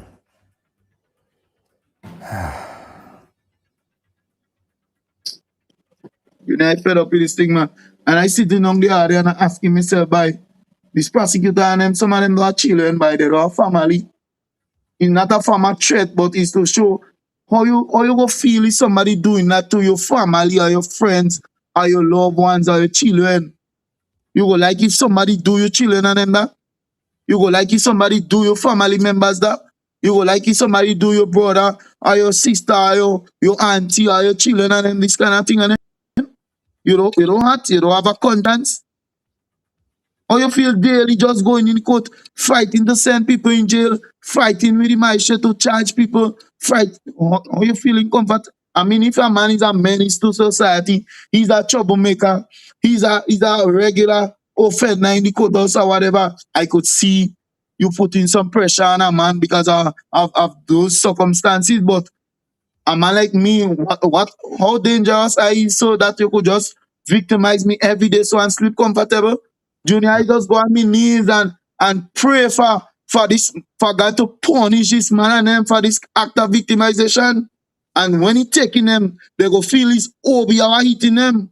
But it my conscience and my heart to go eat them hard, Junior, because I don't deserve this thing on them. I don't deserve that. Mm. I'm telling you straight. And one of the days, them have to wonder if it's Obi or taking them, and it may not be me. It may not be me to hurt them or to do them wrong thing. Junior, I choose to live a good life in Grenada, Junior.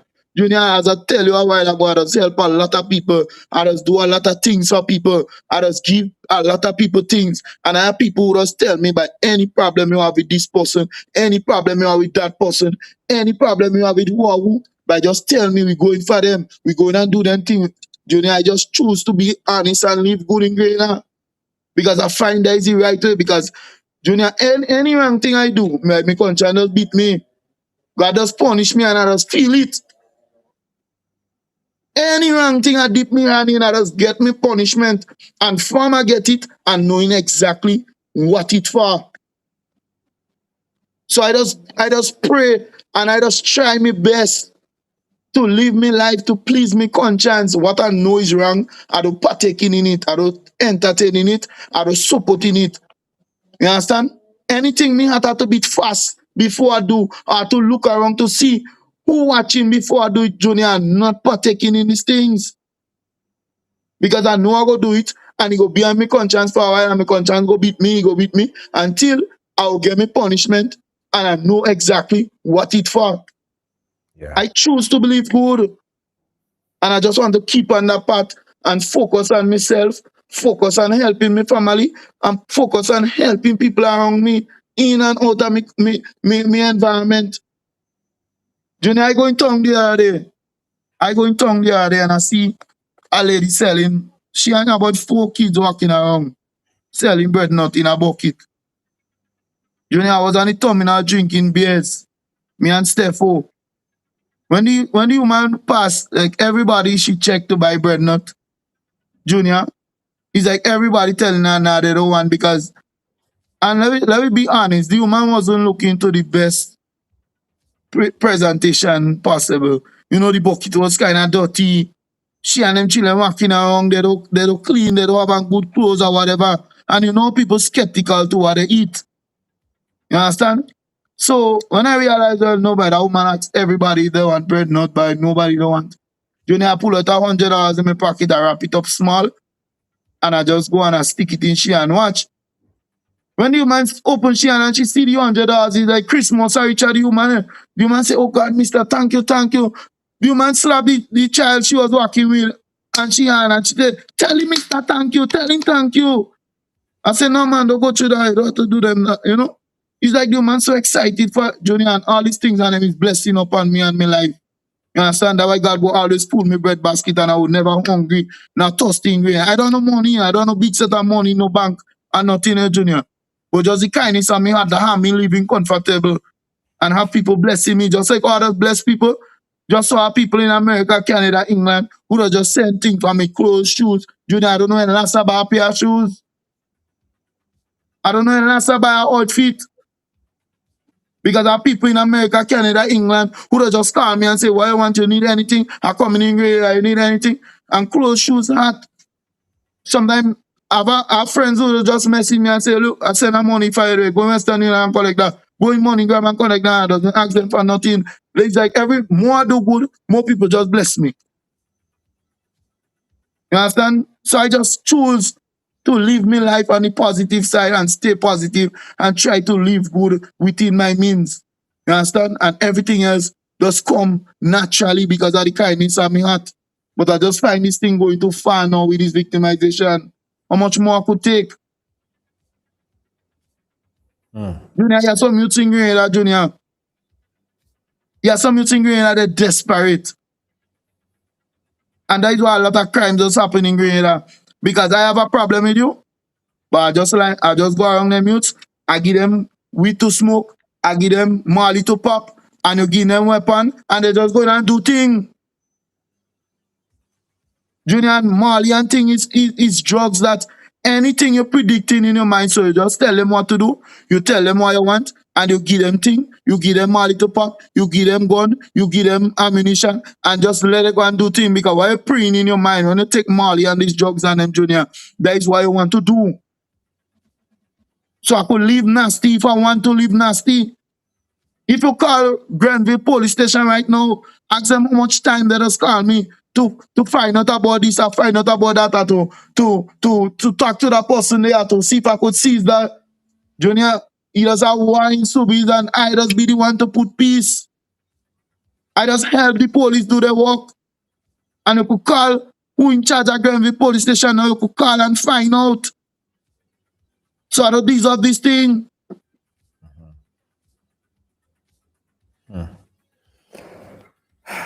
That's pretty sad, Kareem. I'm sorry you have to go through all of this. But I said, I think the way forward is to speak to a good lawyer that could represent you, or represent your interests, because I don't think you have been getting proper, and based on what you said, I don't think that you'll be getting proper representation.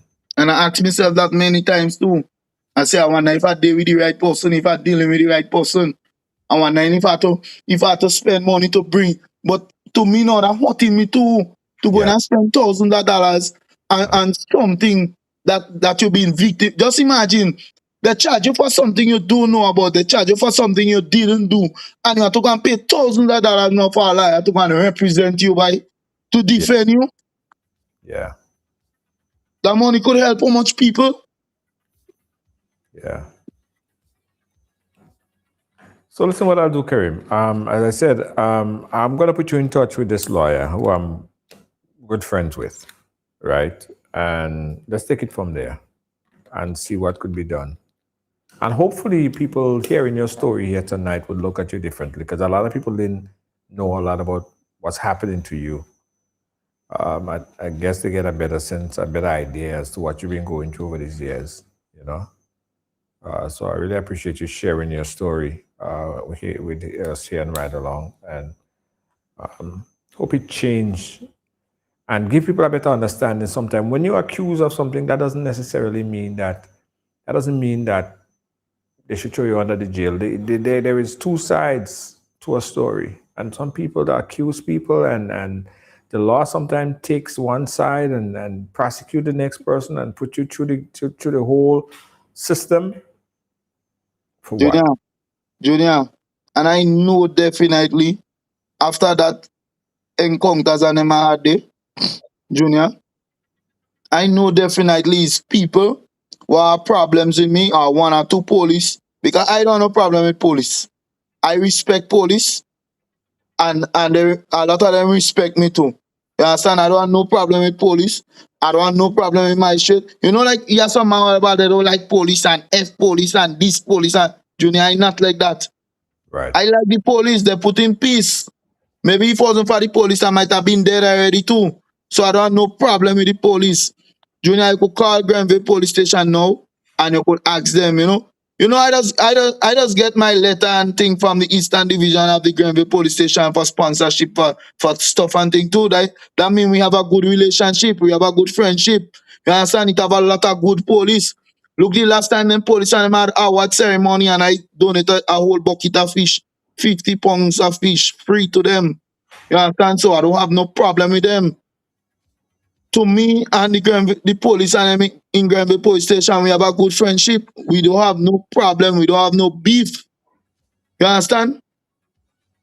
You could, if you have the man in charge of Granville police station now, you could call him now and let him tell you that the last function they had, I donated a whole bucket with 50 pounds of fish for the Eastern Division of the Royal Grenada Police Force. When they have events and things, some of them I do flyers for them. You know, we working together, I working with them. But you know, he must have a few bad apples in the bunch. You understand? That was spoiling the whole bunch. You understand? And we shouldn't make our mindset towards the Royal Grenada Police Post be determined by few few bad apples in the Royal Grenada Police Force, I should say. Because trust me, I know that this prosecutor, he has a personal problem against me. And I know next time, and I was even thinking, Junior, when I went in court for the accident, is to ask the magistrate to get a different prosecutor to sit my case, please, because I wouldn't get a fair justice. I don't think I'll be treated fairly when it comes to this prosecutor. I would ask him because I was planning all that, but I didn't get a chance to do that. Yeah, but even if you have a prosecutor, of course, the prosecutor job, as I said, is to prosecute. Is your lawyer that have to represent you? Because the so that's what I'm saying. But if I had a chance to do all that, I would have known how to tell the liar or to tell the magistrate, yo, listen, I don't think I'd be fairly treated under this prosecutor. So I wanted to change that prosecutor for me, please. I wouldn't get a fair judgment, and it's within my it's within my constitutional rights that I ask for a different prosecutor. You understand? But he didn't reach to that.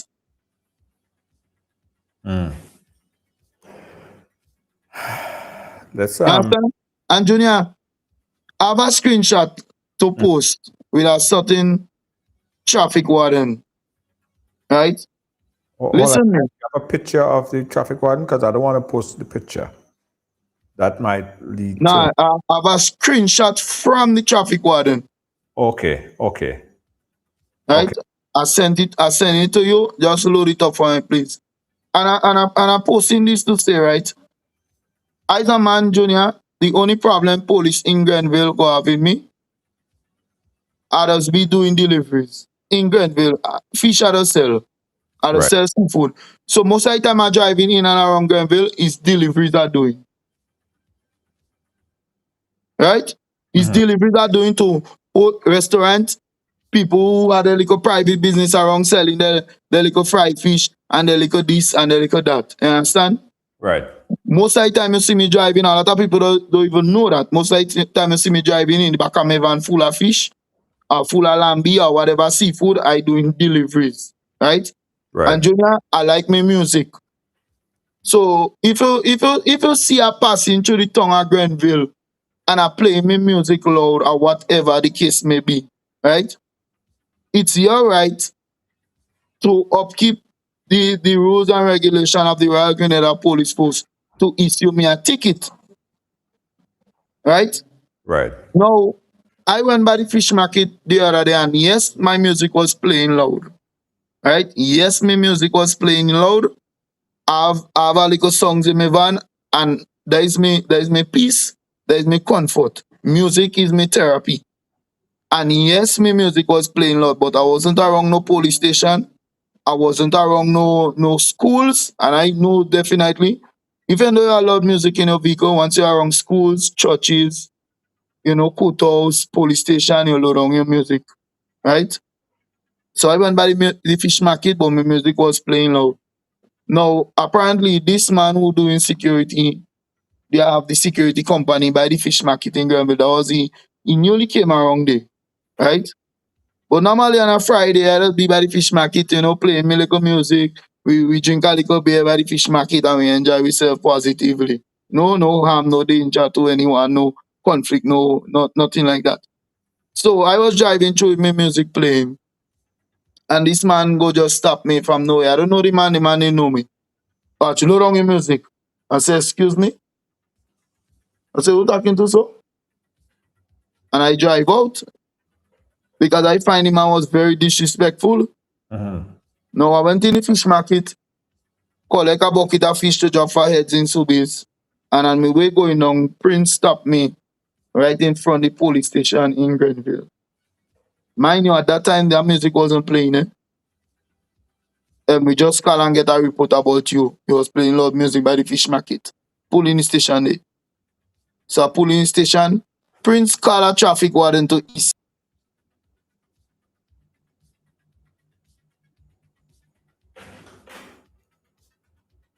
I don't know if you lost connection there with Kareem.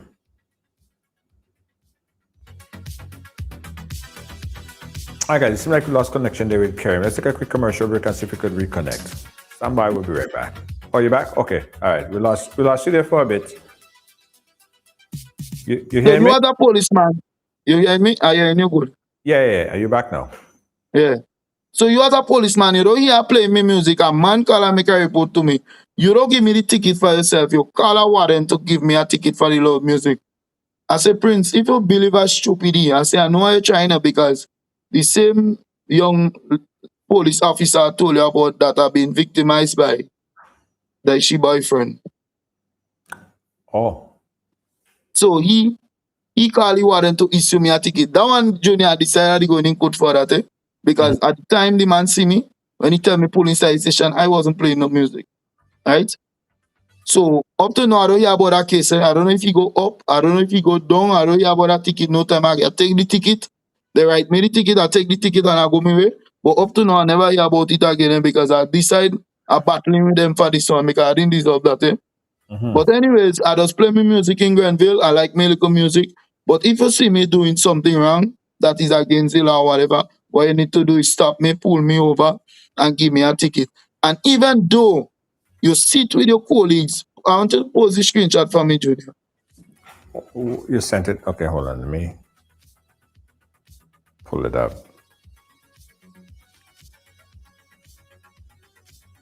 The clock one? Yeah. Okay, let me just crop out the person name. I don't want to put the person name out there like that. All right, so just give me 1 second.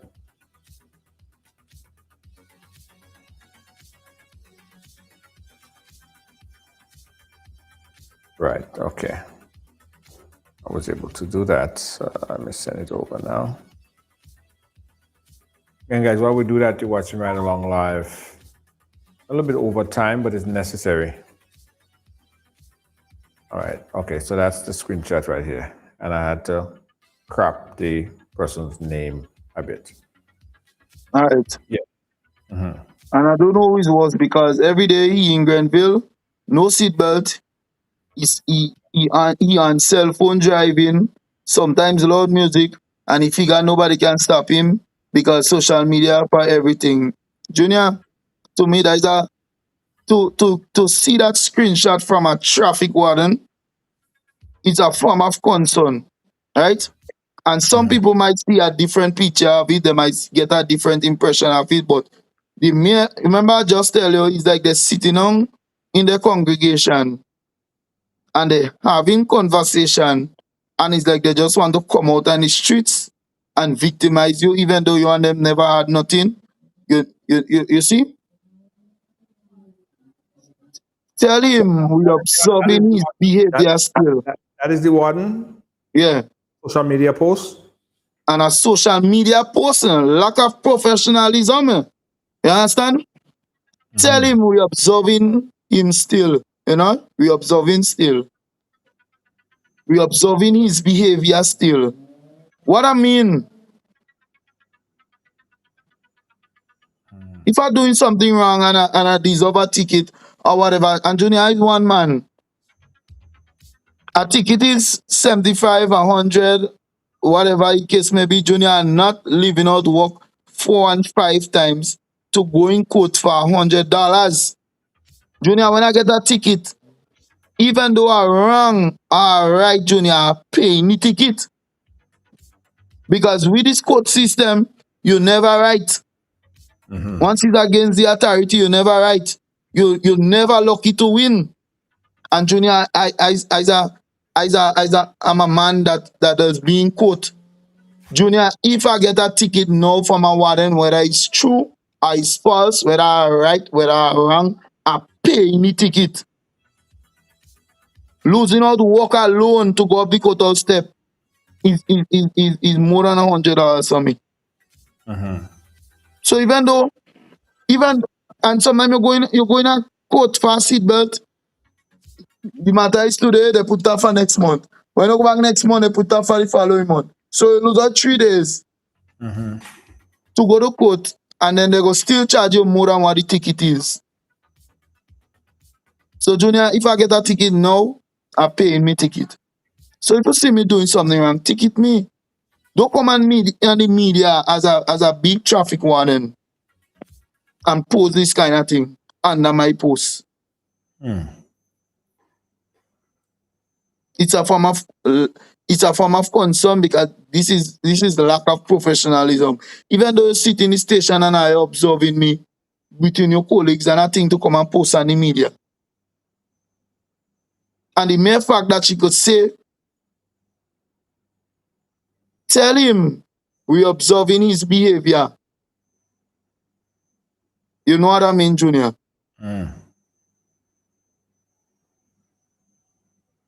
You know what I mean? Wow. Thank you. All right, Kareem, listen, there's a lot, and I hope that the people are listening and watching. And in fact, as I said earlier, I'm going to put you in touch with a lawyer friend who would advise you further on all of this stuff here. Clearly, it seems, from what you're saying, and I do know that there are multiple sides of a story, from what you're saying, it definitely seems as if you are being targeted in some kind of way, shape, or fashion. To me, that's what I'm seeing. All right? You know, if I rang, I don't come in here and make this kind of big see-me-de-me thing.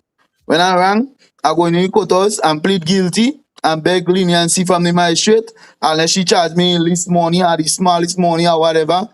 Even though I have to fit, and Junior, I don't have to say that.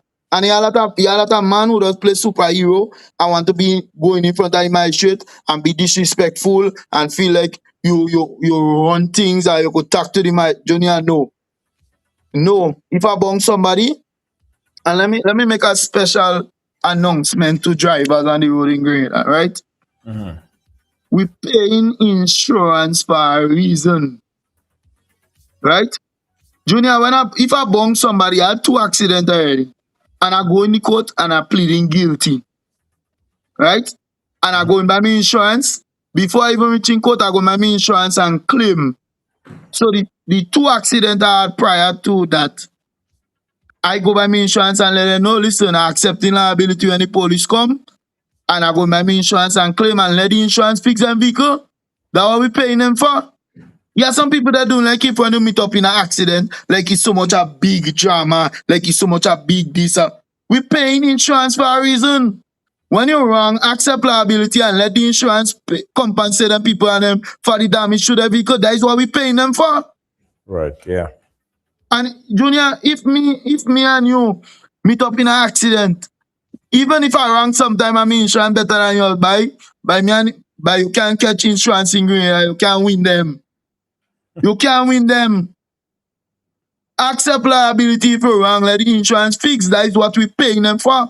When you accept liability, the money don't come out in your pocket. Your premium might go by a few dollars, but it's nothing compared to the cost of the accident. True. So I'm appealing to the public. Stop doing like if accident is a crime. Right? It's there in our book because the authorities expect accident to happen. It's normal. It's natural. Right? It's only normal for people to meet up in accident. That is not no supernatural thing. I know. If you bong somebody, accept liability, let your insurance cover the person. Yeah. That is not your headache. I don't know why people don't behave like it's so much a big deal for you to accept liability when you're wrong. I'm not going through that process. When you're going court for accident, I kind of 3, 4, 5 years sometime. It taking. When you go and you accept liability, the insurance fix your vehicle, you just go back in the station, you say, listen, insurance fix me, or the person go and say, well, insurance fix me. No need for the matter to proceed to court or whatever. And based on the severity of the accident or whatever, they just charge the matter right in the station there before you even reach in the court. And that done. But Yeah. some people that behave like, like the money coming out in debt. That is why we're paying insurance for. Be macho big people and accept when you're wrong and face the reality. Yeah. Well, Kareem, listen, we're gonna end it here, but we're gonna stick on that case until you get some justice for all that had been happening to you. Again, I'll put you in touch with my lawyer, and then we'll take it from there. Thanks for coming on and chatting with us, my brother. We appreciate you. Thank you very much. I appreciate you too. All right, thank you. Yeah, that was Prince Kareem, guys. He went through a lot. The brother been through a whole lot. A lot of things that don't seem right. I hope he get justice for all that been happening to him. And we do know sometimes that stories have more than one side. And while I'm doing the program, people are messaging me all sorts of different stuff. And we do open up the platform to hear different stories because as we say in Ride Along Live, everyone has their story to tell. All right. So if you have a story to share, we encourage you to share it here on the platform, Ride Along Live. We'll be right back.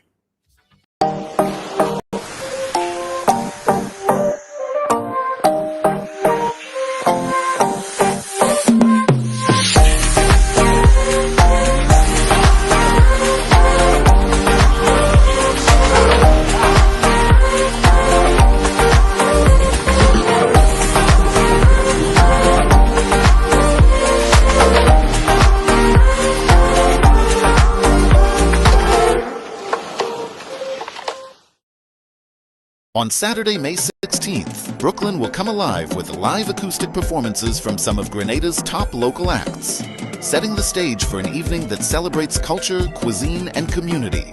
Set in an atmosphere of refined elegance, guests will enjoy a curated Caribbean culinary experience. The evening will also feature a special keynote address by the Honorable Dickon Mitchell, Prime Minister of Grenada. This premier fundraising affair promises an unforgettable experience where flavor, music, and purpose come together for a truly meaningful evening.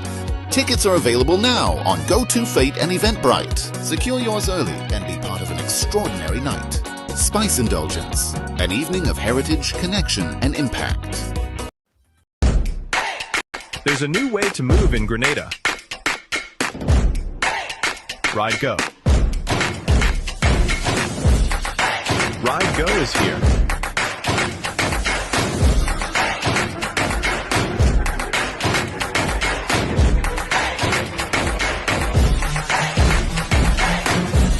Ride Go. Where do you want to go?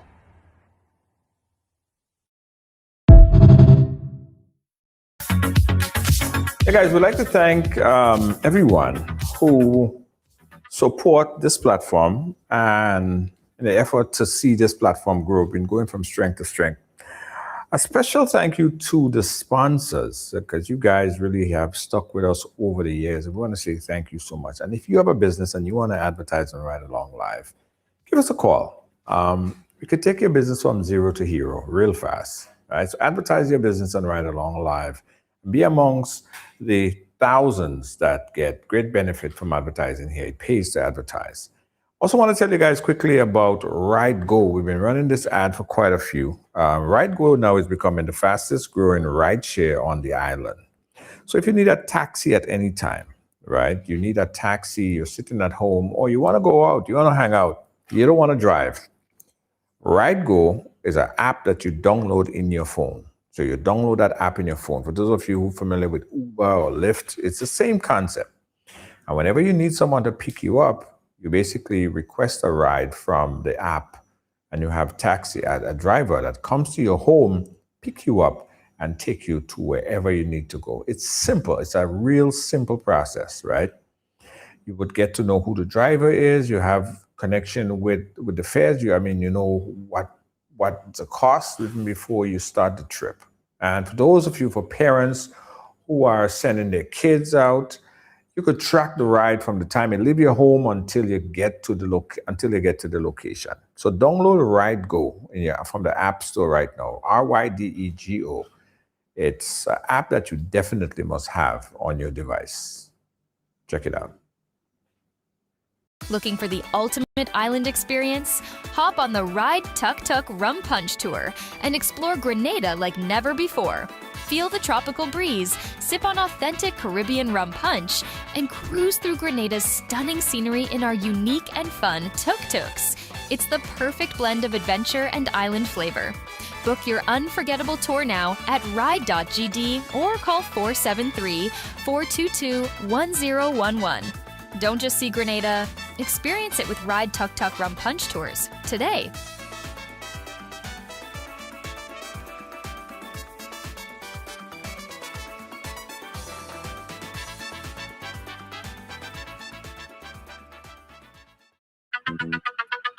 Again, thank you guys for watching. Thanks for being a part of our program here today. We appreciate you so much. Tomorrow, we're back again with a new series of programming right here on the platform, right along live, guys. And in the meantime, I'm going to try to fix my camera because I can't get used to looking into this lens. I'm always looking over there, but it's still not working. So, guys, camera is broken for the time being.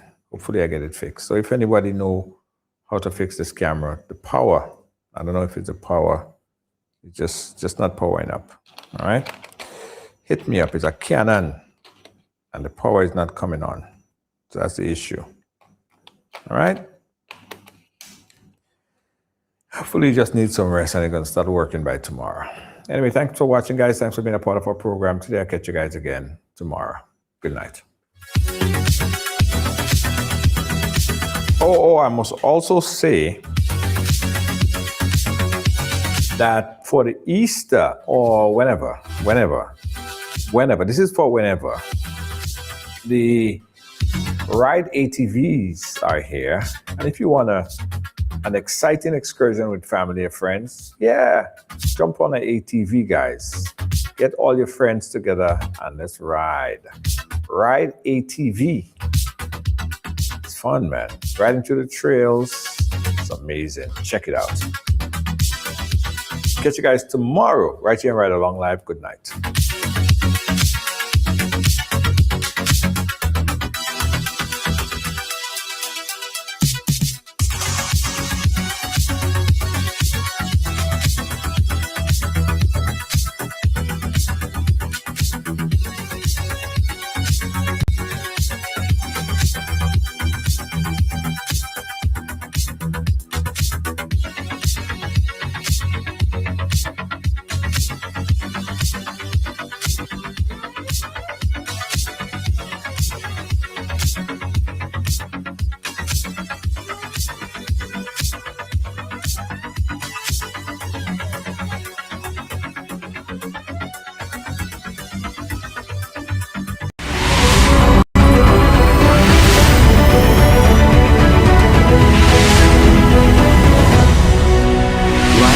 Live.